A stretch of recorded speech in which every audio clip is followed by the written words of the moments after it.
અલગ અલગ સમિતિ બનાવી તારે દુર્યોધનને કોઠાર માથે મૂકેલો અને એમ કીધેલું કે જેટલું અનાજ કે કાચું જે સીધું જોઈએ એ તારે કાઢી દેવાનું, ઘી છે, તેલ છે, મસાલા છે, લોટ છે, યજ્ઞ માટે. કૃષ્ણએ રાખેલો દુર્યોધનને કે તારે બધું કોઠાર ઉપરથી બધું કાઢી દેવાનું જેટલું માગે. દુર્યોધનને પાંડવો પર તો દાજ જ હતી. દુર્યોધનને એમ કે જેટલું માગે એની કરતાં 4 ગણું કાઢી દઉં, જલ્દી ખલાસ થઈ જાય અને પાંડવોની 2 આબરૂ થાય. એટલે દુર્યોધન એના હાથે જેટલું કાઢે ને એટલું ભંડારમાં પાછું ડબલ થતું જાય. એ દુર્યોધનને ખબર નહોતી. એ રીતે પાંડવોની પ્રતિષ્ઠા વધારી. દુર્યોધને બીજાનું વાપર્યું પણ એના ઘરનું કોઈ દી વાપર્યું નથી. એના હાથમાં પદ્મ હતું, વાપર્યો તો ડબલ થાત કે ન થાત. પણ છૂટતું નથી ને.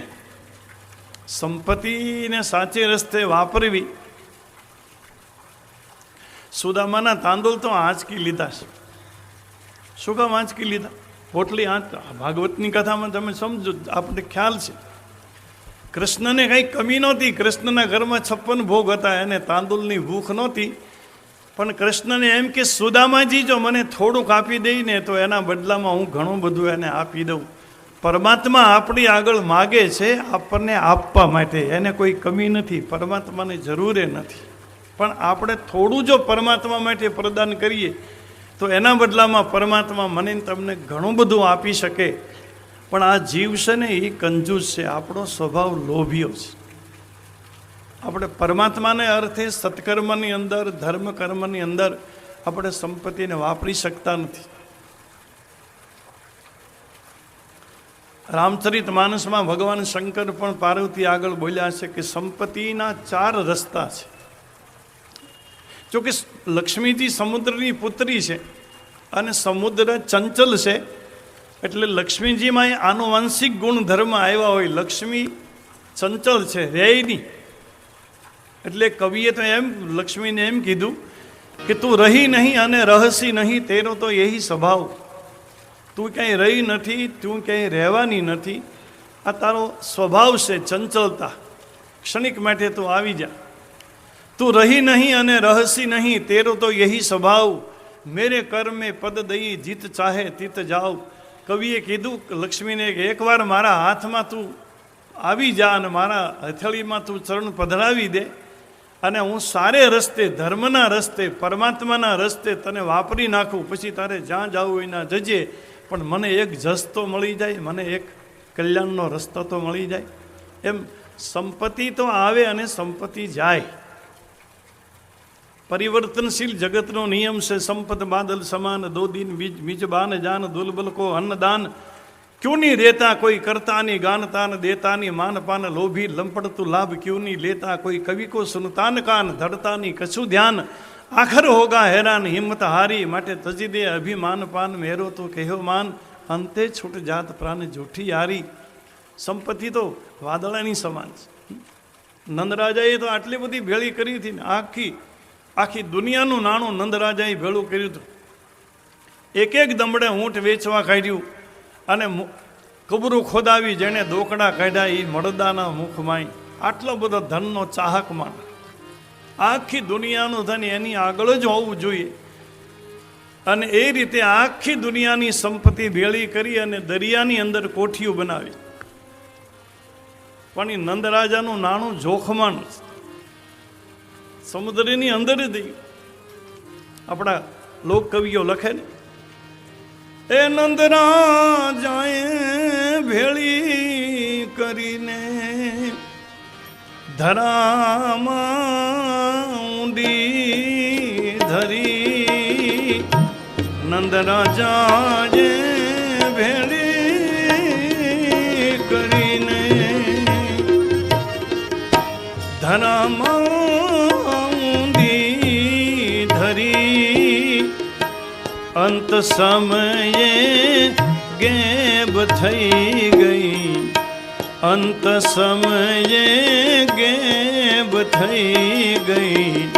હાથ લાગી નહીં ફરી એ મોજ કરતું, મોજ કરી લે કપણતાને અળગી કરી. તારી લોભતાને પર ઘરી સાચવી નહીં રહે ચપલા સિંધુ કન્યા સુંદરી એ મોજ કરતો મોજ કરી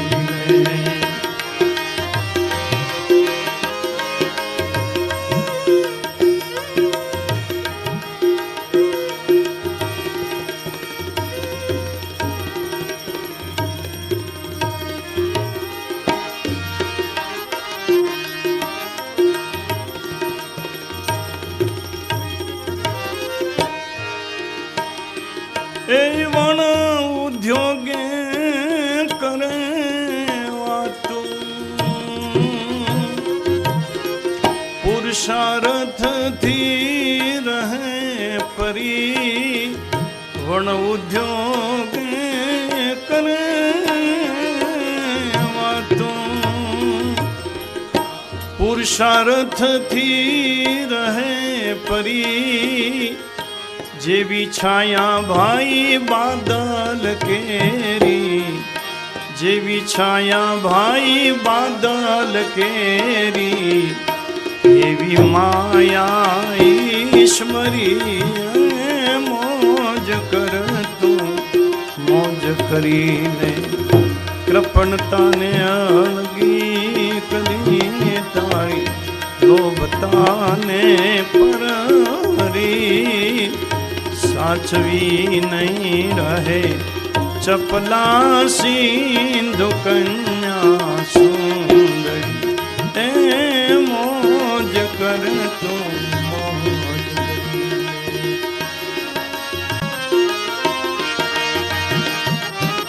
સંપત્તિ સાથે ન આવે સંપત્તિનું પુણ્યમાં રૂપાંતર થાય સત્કર્મથી ધર્મકર્મથી દાનથી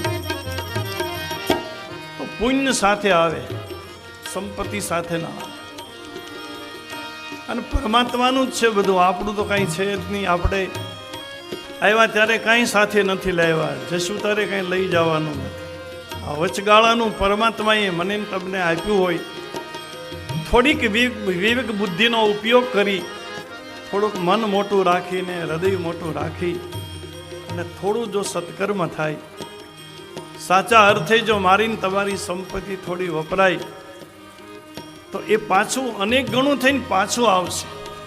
પરમાત્મા તો કોઈનું રાખતા નથી.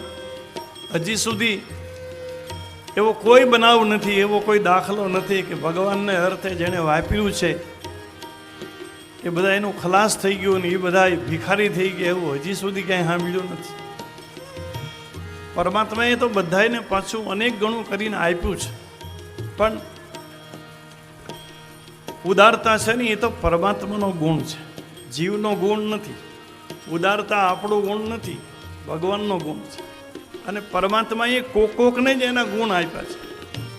ક્ષમા છે, ઉદારતા છે, કરુણા છે, આ તો બધા ઈશ્વરીય સદગુણો છે. માનવ તો માયામાં પડેલો હોય, જીવ તો માયાની અંદર છે. આપણે તો કપટી હોય, સ્વાર્થી હોય, કંજૂસ હોય, લોભી હોય, આ આપણા ગુણ છે. જીવ તો સહજ લોભી હોય, છૂટી ન શકે, વાપરી ન શકે. પણ પરમાત્માની કરુણા, પરમાત્માની કૃપા અને પરમાત્માના ગુણો ભગવાને કોક જીવાત્માને આપ્યા છે કે જે આ સંસારમાં એનો એક જ ધ્યેય છે કે પરમાત્માનું છે, પરમાત્માને અર્થે વાપરવું છે. જગતનું કલ્યાણ થાય, જગતના જીવનો ઉદ્ધાર થાય એવું આપણું સાધન એવા રૂપે આ જગતમાં સમાજમાં વપરાય, જેની થકી જીવનો ઉદ્ધાર થાય અને આપણને પુણ્ય પ્રાપ્ત થાય. એટલે રતનસિંહભાઈ નાનજીભાઈ ભાવાણી પરિવાર, પુરુષોત્તમભાઈ નાનજીભાઈ સેંઘાણી પરિવાર, એનો બહુ મોટો ઉપકાર આપણી ઉપર થશે કે 9 દિવસમાં જે કોઈ અહીં મંડપમાં આવી, ભલે એક ઘડી, અડધી કલાક, જેને જે સમય મળે એ સમયમાં રામકથાનું જે શ્રવણ કરશે અને એના પાપ ધોવાશે, એના હૃદયમાં પરમાત્માનો નિવાસ થશે. એ બધાયનો ઉપકાર આ બે પરિવારનો ઉપકાર બધાય માથે રહેશે. અને રામકથા તો આચાર સંહિતા છે. રામ અને કૃષ્ણમાં તો ફરક જ એટલો છે કે રામ એ ધર્મયુગ છે, ત્યારે કૃષ્ણ છે એ યુગ ધર્મ છે. રામના સમયમાં ધર્મ પ્રધાન હતો, સમય પ્રધાન નહોતો. કારણ કે રામ ચરિત્ર છે, ત્યારે કૃષ્ણ લીલા છે. રામજીનું ચરિત્ર છે, રામનું જીવન. મારે રામકથા ખરેખર તો જીવવાની કથા છે, બોલવાની કથા જ નથી. આ કથાને મારે ને તમારે જીવાય, બોલાય નહીં. આચરણ કરવા જેવું છે. અને આખા સમાજમાં રામરાજની સ્થાપના કેમ થાય એની કોશિશ તુલસીદાસજી મહારાજે રામચરિત માનસમાં કરી છે. સમાજના એક એક ખૂણામાં, સમાજના એક એક કોર્નરમાં રામરાજના દીવા પ્રગટે, વ્યક્તિ વ્યક્તિમાં એક સદભાવ પ્રગટ થાય, દરેક વ્યક્તિના હૃદયમાં પ્રેમ અને કરુણા પ્રગટે, એવી બધી કોશિશ રામચરિત માનસમાં તુલસીદાસજીએ કરી છે. તુલસીદાસજી મહારાજ પ્રયાગમાં હતા. એમના સદગુરુ નરહરિદાસ એની આગળથી આ કથા એને ઘણીવાર સાંભળી. મેં પોની નિજ ગુરુ સન સૌની કથા જો સુકર ખેત. રામાયણમાં લખ્યું છે કે સુકર ક્ષેત્રમાં, વારા ક્ષેત્ર મારા સદગુરુ ભગવાન આગળથી આ કથા મેં ઘણીવાર સાંભળી. મેં પોની નિજ ગુરુ સન સૌની કથા જો સુકર ખેત, સમજી નહીં અતિ બાલપન તબ અતિ રહું અચેત. પણ તુલસીદાસજી કે હું બાળક હતો, એટલે મારામાં જે ચેતના જાગવી જોઈએ એ ચેતના જાગી નહીં, હું બરાબર જાગૃત ન થઈ શક્યો. બાળક અવસ્થામાં મને આ કથા બહુ યાદ ન રહી, એટલે જે જાગૃતિ આવી જોઈએ એ જાગૃતિ ન આવી. અને છતાંય મને જે કાંઈ યાદ રહી ગઈ છે, જે તૂટી ફૂટી કથા યાદ રહી, ભાષા બદ્ધ કરબ મેં સોઈ મોરે મન પ્રબોધ જહી હોય. મને યાદ રહી ગયેલી કથાને હું ભાષાનું રૂપ આપી રહ્યો છું. મારા મનને પ્રબોધ થાય એટલા માટે, મારા મનને બોધ થાય, મારો સ્વભાવ સુધરે, મારા મનની અંદર જ્ઞાનનું પ્રાગટ્ય થાય, એટલે આ કથા હું મારા મનને સંભળાવું છું. કથા છે ને એ પંડિત થવા માટે નથી, વિદ્વાન થવા માટે નથી, જ્ઞાની થવા માટે નથી. કથા કોઈ સંત થવા માટે નથી. કથા મારા ને તમારા મનને સમજાવવા માટે છે. અને કથા મને ને તમને વાસ્તવિક માનવ બનાવવા માટે. આ કથા મને ને તમને માનવ બનાવે, મનુષ્ય બનાવે. બીજું મારે ને તમારે કંઈ બનવાની જરૂર નથી. જેટલા ગ્રંથો લખાણા છે સનાતન ધર્મના, રામાયણ, ગીતા, ભાગવત, દેવી ભાગવત, શિવ પુરાણ, આપણા જેટલા અવતારો ચરિત્રો છે, એ બધાની પાછળનો આશય કોઈ સંત બનવા કે જ્ઞાની કે પંડિત કે કોઈ વિદ્વાન બનવાનો આશય નથી. એટલા માટે લખાણાય નથી. આ કથાને તમે સાંભળો, તમારા જીવનમાં ઉતારો, અને વાસ્તવિકમાં હું તમે માનવ બનો. કારણ કે રામચરિત માનસની શરૂઆત જ વર્ણ શબ્દથી થઈ. સૌથી પહેલો શબ્દ છે વર્ણ, અને રામાયણનો સૌથી છેલ્લો શબ્દ છે માનવ. તે પતંગ ઘોર કિરણો દહંતીનો માનવા, છેલ્લો શ્લોક છે. તો રામાયણનો વર્ણ શું છે? રામાયણનો અધિકાર કોને? કે જે માનવ છે, જે માનવ થવા માટે તૈયાર છે, જે મનુષ્ય બનવા માટે જેની આગળ જિજ્ઞાસા છે, એ બધા જીવાત્માને રામકથાનો અધિકાર છે. મારી તમારી એક જીવન યાત્રા છે, અને મારી તમારી જીવન યાત્રા પરમાત્મા સુધી પહોંચે. કારણ કે આપણે પહોંચવાનું છે ભગવાન આગળ. પરમાત્માથી મારો તમારો વિયોગ છે, યોગ નથી. ઘણા જન્મથી આ જીવ પરમાત્માથી જુદો થયો છે.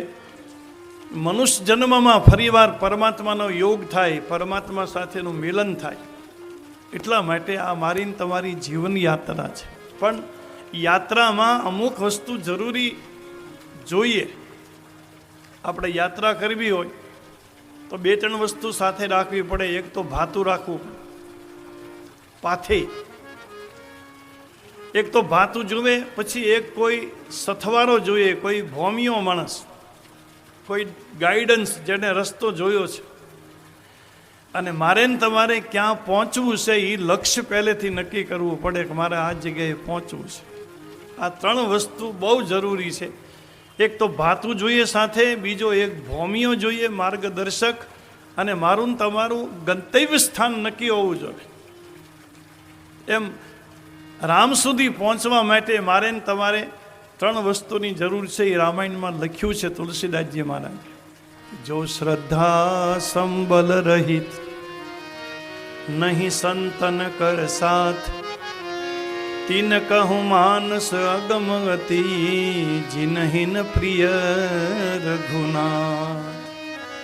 જો શ્રદ્ધા સંબલ રહિત, જેના જીવનમાં શ્રદ્ધાનું ભાતું નથી, શ્રદ્ધાનું પાથેય નથી, શ્રદ્ધાનું સંબલ નથી. કારણ કે શ્રદ્ધાવાન લભતે ભવ, એ તો ગીતાનું સૂત્ર છે.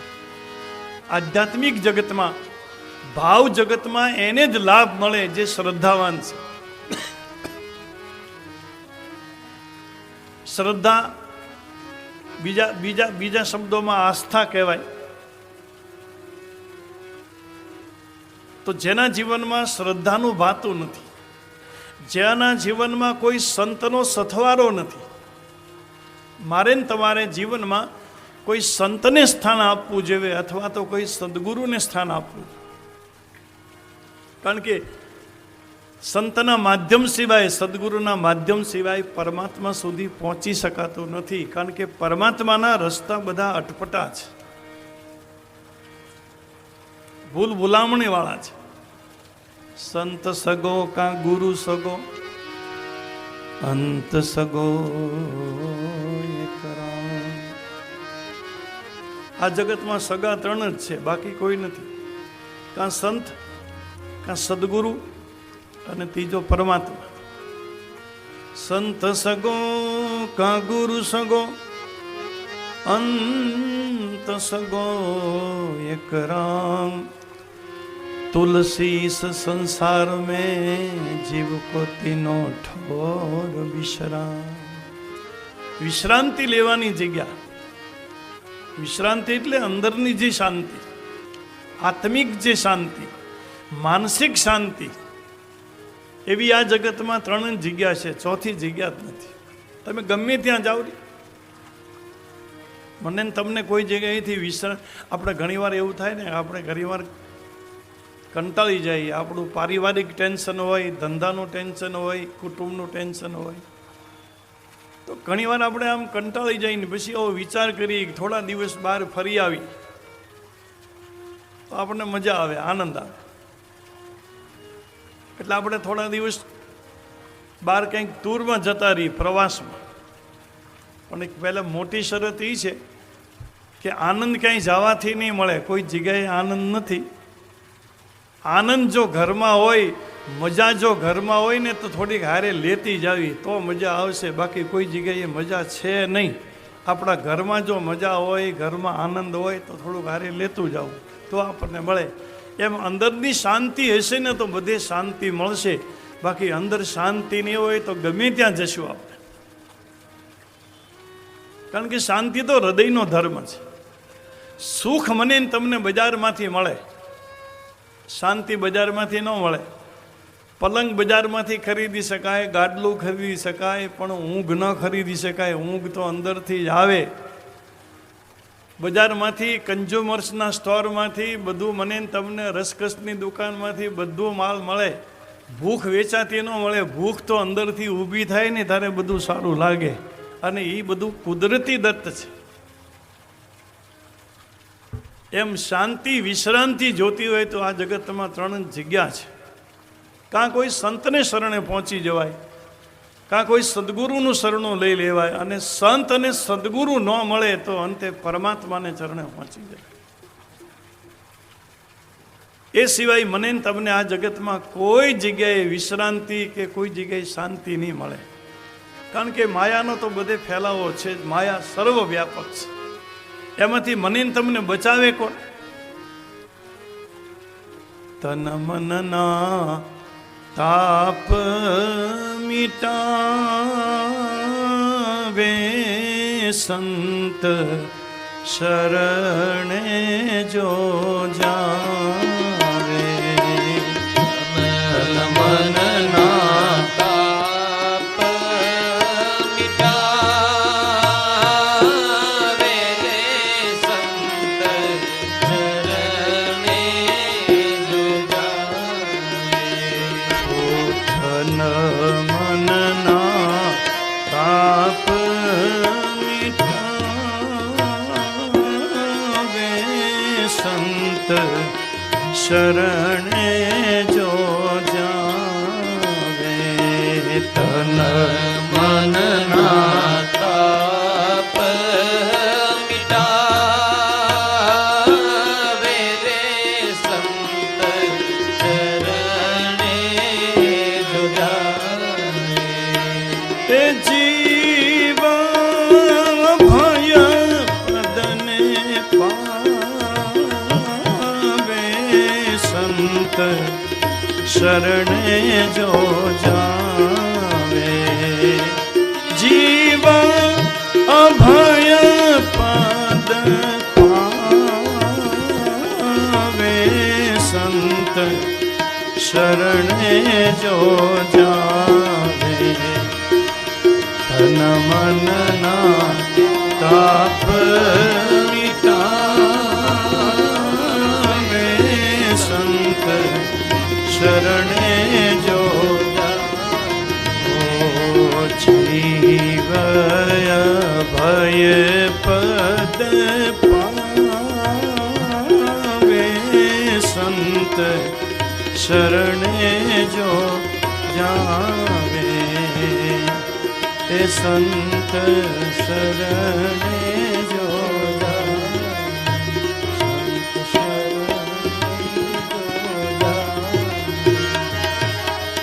કોઈ સંતનું શરણું મળે કોઈ વિશુદ્ધ સદગુરુનું શરણું મળે તો મારા ને તમારા જન્મના અનેક જન્મના પાપને પણ બાળે મને ને તમને વાસ્તવિક શાંતિનો અનુભવ કરાવે એમ શ્રદ્ધાનું એક ભાતું સાથે હોવું જોઈએ જીવન યાત્રામાં એક સંતનો સથવાર એક સંતનું માધ્યમ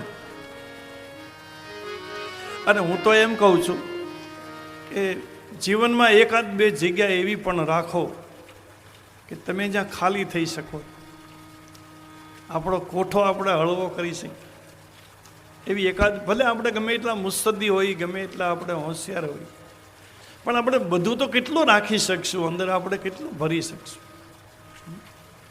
એકાદ બે જગ્યા તો એવી વિશ્વાસની હોવી જોઈએ કે મારા ને તમારા કોઠાની વાત આપણે કહી શકીએ આપણી અંતરના ઊંડાણની વાતો કોઈ વેધુને કહેવાય બાકી ચોરેનો ચર્ચાય ચિત્તની વાતું શંકરાય એ અંતરના ઊંડાણની વાતો કોઈ વેધુને એવો કોઈ વેધુ માણસ હોય એવો કોઈ દરિયાવ દિલ માણસ હોય મોટા મનનો માણસ હોય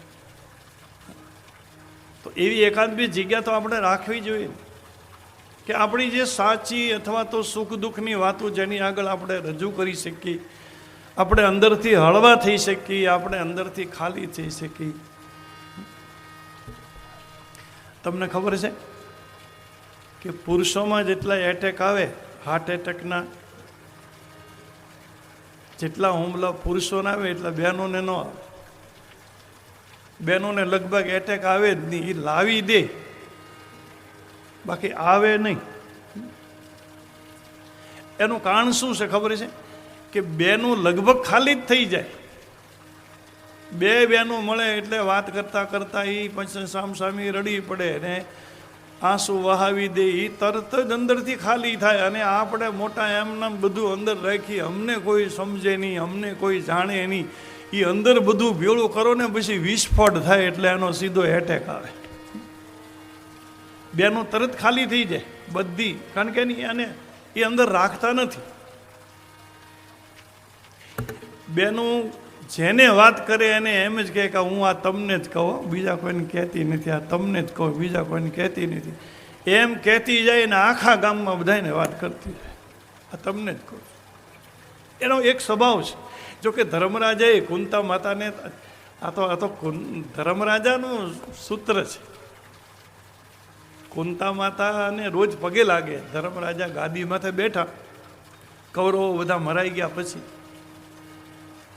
ઇન્દ્રપ્રસ્થ, એટલે હાલનું જે દિલ્હી છે ને એ જ ઇન્દ્રપ્રસ્થ. હસ્તિનાપુર તો જુદું છે. સુકતાલ આગળ સુખદેવજી મહારાજે પરીક્ષિતને કથા ગંગા કિનારે સંભળાવી. એ જંગલમાં હસ્તિનાપુર છે. દિલ્હી છે ને એ ઇન્દ્રપ્રસ્થ છે. ધર્મરાજા ગાદીમાંથી જાય તો કુંતા માતાને પગે લાગીને જાય, પણ જ્યારે કુંતાને પગે લાગવા જાય ત્યારે કુંતાજી રડતા હોય અને આંખમાંથી આંસુ.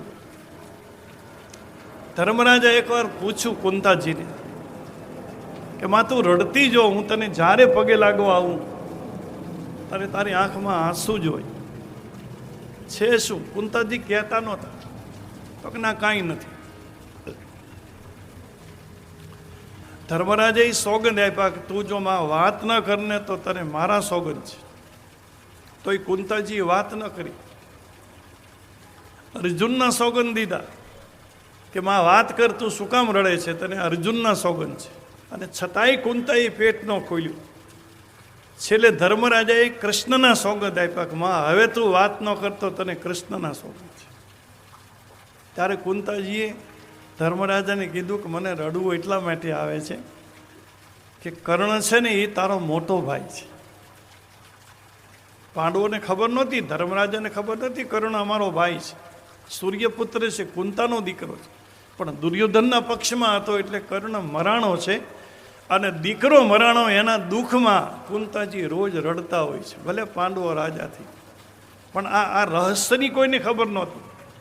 એ તો ધર્મરાજાએ જ્યારે સોગંદ દીધા કૃષ્ણના, ત્યારે કુંતાએ પેટ ખોલીને કીધું કે તમે જેને માર્યો છે ને કર્ણને, એ કર્ણ તમારો સગો ભાઈ છે, તમારો મોટો ભાઈ છે.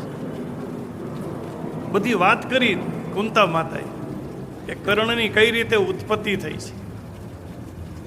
અને એ વખતે ધર્મરાજાએ કુંતાને કીધું કે માતે અત્યાર સુધી આ બધી પેટમાં વાત રાખી, યુદ્ધ શરૂ થયું ત્યારે તારે તે કીધું હોત તો, કર્ણ મોટો ભાઈ તો અમે બધા 5 ભાઈઓ એને પગે લાગવા જતા, અને અમારા હાથે અમારો જ ભાઈ મરાણો છે, એ તે આ જ રહસ્ય ખોલ્યું છે. પછી ધર્મરાજાએ એ વખતે કીધું હવે હું આજથી એમ કહું છું કે બહેનોના પેટમાં કોઈ વાત રહેશે જ નહીં, બહેનોના પેટમાંથી વાત નીકળી જશે. એટલે બહેનોની બહુ સારામાં સારી આદત કહેવાય. હું તો એમ કહું કે ભલેની 2 બહેનો મળે, 4 બહેનો મળે, પણ હામાં હામી વાતો કરીને કોઠો ખાલી કરી નાખી, હળવી થઈ જાય. એમ મારે ને તમારે પણ એક માધ્યમ તો રાખવું જોઈએ જીવનમાં. કોઈ સદગુરુનું માધ્યમ રાખો, કોઈ સંતનું માધ્યમ રાખો, કે જેની આગળ, જેના ચરણે હું તમે અંદરની બધી વાત મૂકી શકીએ એવું એક વિશ્વાસનીય પાત્ર. અને સંત છે એ માર્ગદર્શક છે, સંત છે એ ભૌમિયા છે, એને પરમાત્માના રસ્તા જોયેલા છે. મારો ને તમારો હાથ પકડીને, મારીને તમારી આંગળી પકડી અને એ મને ને તમને પરમાત્મા સુધી લઈ જશે. એટલે એક તો શ્રદ્ધાનું ભાતું જીવનમાં આવવું જોઈએ. મારીને તમારી જીવન યાત્રામાં કોઈ સંતનો સથવારો હોવો જોઈએ, કોઈ સંતનો સંગાથ હોવો જોઈએ. અને ત્રીજું કે આ શરીર શાંત થાય, આ આવરદા પૂરી થાય એના પહેલાં મારે રામને મળવું છે, મારે કૃષ્ણને મળવું છે, મારે શિવને મળવું છે, એવો મારો ને તમારો સંકલ્પ હોવો જોઈએ. એક મારો ને તમારો અંદરથી નિર્ણય હોવો જોઈએ, એક મનોબળ દ્રઢ હોવું જોઈએ કે આ શરીર પરમાત્માએ આપ્યું છે. આ શરીરનું આયુષ કેટલું છે ખબર નથી, પણ આયુષ પૂરું થાય અને શરીર મારું પડે એની પહેલાં આ આગથી મારે હરિના દર્શન કરવા છે. આવો સંકલ્પ જો મારો ને તમારો સાચો હોય, જીવનમાં કોઈ સંત અને સદગુરુનો સંગાથ હોય અને પરમાત્મા ઉપરની પૂર્ણ શ્રદ્ધા હોય, તો મને તમને જરૂર પરમાત્મા આના આ શરીરે પ્રાપ્ત થાય. પણ આ 3 વસ્તુ બહુ જરૂરી છે, અને આ 3 વસ્તુ ન હોય એનો જીવનરથ કોઈ દી પરમાત્મા સુધી પહોંચી ન શકે.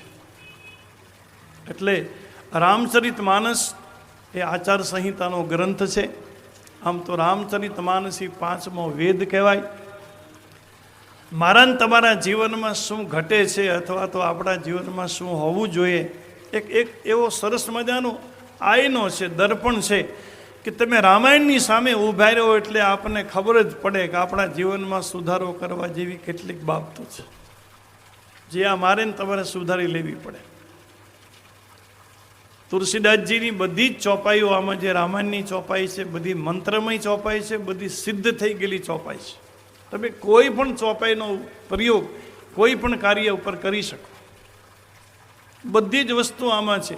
દુનિયાની જેટલી સમસ્યાઓ છે, જગતના જેટલા પ્રોબ્લેમ છે, એ બધી સમસ્યાને બધા એ પ્રોબ્લેમનું સમાધાન રામચરિત માનસમાં આપેલું છે. એવો જગતનો કોઈ વિષય નથી કે જે વિષયનું સમાધાન આ ચરિત્રમાં ન હોય. તુલસીદાસજી મહારાજ તો પ્રયાગથી નીકળ્યા છે, વારા ક્ષેત્રથી નીકળ્યા, એના જીવન ચરિત્રમાં લખ્યું છે અને જવાનું હતું અયોધ્યા. પણ અયોધ્યાને રસ્તે જતા થા પછી આગળથી બે રસ્તા આમ ફાટે છે, એક કાશીના જાય એક અયોધ્યા જાય. હવે તુલસીદાસજીને કંઈ ખબર ન રહી, અયોધ્યાના રસ્તે જવાને બદલે કાશીના રસ્તે ચડી ગયા, બનારસ. જો કે કાશી સાથે લગાવ ખરો તુલસીદાસજીને. કાશી ક્ષેત્ર આમ તો ભગવાન શિવની નગરી છે, મોક્ષ નગરી છે, ભગવાન વિશ્વનાથનો ત્યાં નિવાસ છે. અને કાશી ત્રિશૂળ માથે ભગવાન શંકરે ટકાવી છે. કાશી પૃથ્વીનો કોઈ ભાગ નથી, ભગવાન શંકરની એક અલાયદી જગ્યા છે, ભગવાન શિવની રાજધાની છે કાશી. ત્યાં ઉમિયાજી અને ભગવાન શિવજીનો સદા નિવાસ છે અને એની રક્ષા ભૈરવ કરે છે. કાશીની રક્ષા અન્નપૂર્ણા માતાનો નિવાસ છે. એટલે તુલસીદાસજી મહારાજ કાશીમાં ઘણું રહ્યા છે અને કાશી સાથે એનો લગાવ. હવે જવાનું તો અયોધ્યા, ચાલતા ચાલતા બે રસ્તા આમ ફાટ્યા એટલે અયોધ્યાનો રસ્તો ચૂકાઈ ગયો ને કાશીના રસ્તે ચડી ગયા. ઘણું બધું લાંબુ ચાલ્યા પછી એને ખ્યાલ આવ્યો કે અરે મારે તો અયોધ્યા જવાનું હતું, તો હું તો કાશીના રસ્તે ચડી ગયો. પણ પછી મનને સમજાયું કે કાંઈ વાંધો નહીં, ગંગા સ્નાન કરતો જાઓ, ભગવાન વિશ્વનાથજીનું દર્શન કરી અને પછી અયોધ્યા જાઓ એટલે કાશીમાં આવે છે. ભગવાન વિશ્વનાથના મંદિરે નિવાસ છે એનો, ગંગાજીમાં સ્નાન કરે, ભગવાન શિવજીના દર્શન કરે. સૌથી પહેલી શરૂઆત તો રામકથા લખવાની કાશીમાં જ કરી, વિશ્વનાથજીના મંદિરમાં.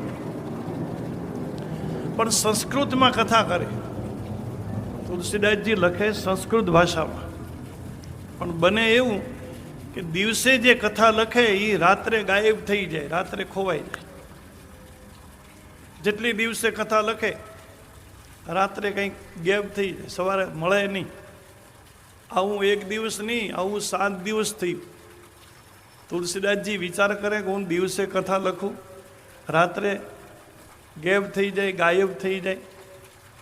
7 દિવસ થયો અને પછી 7મા દિવસે ભગવાન શંકર સપનામાં આવીને તુલસીદાસજીને કીધું કે સંસ્કૃતમાં તો ઘણું બધું સાહિત્ય લખાઈ ગયું છે. અત્યાર સુધીમાં બધું સંસ્કૃતમાં, વેદ, પુરાણ, ઉપનિષદ, શાસ્ત્રો બધા સંસ્કૃતમાં જ લખાણા છે. હવે તારે સંસ્કૃતમાં લખવાની જરૂર નથી, કારણ કે હવે તો કલિયુગ છે અને કલિયુગનો જીવ સંસ્કૃત ભાષાને સમજી ન શકે. બહુ કલિષ્ઠ ભાષા છે, એને વાંચી પણ ન શકે અને એને સાચું સમજાશે નહીં. એટલે કલિયુગના જીવના ઉદ્ધાર માટે તારે હવે જે કથા લખવાની છે ને એ હિન્દી ભાષામાં લખવાની છે, કે કલિયુગનો માણસ વાંચી શકે, સમજી શકે. એકદમ ગ્રામ્ય ગીરામાં, એકદમ જનભાષામાં, આપણી વ્યવહારની ભાષામાં જે બોલાતી હોય ભાષા, એવી ભાષામાં, હિન્દી ભાષામાં રામકથાની રચના કરવાની છે. આમ ભગવાન શંકરનો આદેશ થયો કે સંસ્કૃતમાં નથી લખવાની કથા, હિન્દીમાં લખવાની છે. અને એ તું અયોધ્યા જા, રામનવમીનો દિવસ. એટલે પછી તુલસીદાસજી મહારાજ કાશીથી અયોધ્યામાં આવ્યા. 1631ની સાલ, સંવંત 1631, ચૈત્ર મહિનો, ચૈત્ર મહિનાની 9મી તિથિ બરાબર રામ જન્મનો દિવસ. અને 1631માં એવો યોગ થયેલો કે જ્યારે રામ પ્રગટ્યા કૌશલ્યાના ભવનમાં, જ્યારે રામનું પ્રાગટ્ય થયું ને એ વખતે જે ખગોળની ઘટના હતી, યોગ, લગન, તિથિ, ઘડી, પલ, ચોઘડિયા, આ રામના પ્રાગટ્ય વખતે જે ગોઠવાનું એવું 1631માં ગોઠવાનું. એવા જ યોગ, ચોઘડિયા, પલ, તિથિ, નક્ષત્ર, રામના પ્રાગટ્ય વખતે જે પંચાંગ અનુકૂળ હતું એવું જ પંચાંગ અનુકૂળ 1631માં બન્યું. તુલસીદાસજી મહારાજ અયોધ્યામાં રામ નવમીનો દિવસ, તુલસીદાસજીને એમ થયું મનને કે રામના પ્રાગટ્ય વખતે જે કાંઈ અનુકૂળતા હતી પંચાંગની, એવી જ અનુકૂળતા અત્યારે ગોઠવાણી છે. પણ મારા કૌશલ્યા જેવા ભાગ્ય ન હોય કે હું રામને જન્મ આપી શકું, પણ હવે કમસે કમ રામ કથાને જન્મ આપું. એટલે 1631ની સાલમાં અયોધ્યામાં રામનવમીને દિવસે આ કથા લખવાનું શરૂ કર્યું. સંબંત 1631 સંબંત 1631 કરહું કથા હરી પદ ધરી સીસા, કરહું કથા હરી પદ ધરી સીસા. સાદર શિવ નાઈ અગમાથા, સાદર શિવ નાઈ અગમાથા. અવધપુરી ચરિત પ્રકાશા, અવધપુરી ચરિત પ્રકાશા. નવમી ભૌમ 12 મધુમાસા, નવમી ભૌમ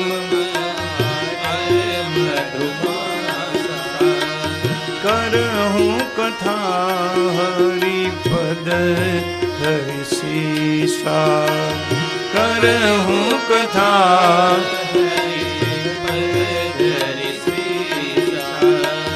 જેહી દિન રામ જન્મ શ્રુતિ ગાવહી, જેહી દિન રામ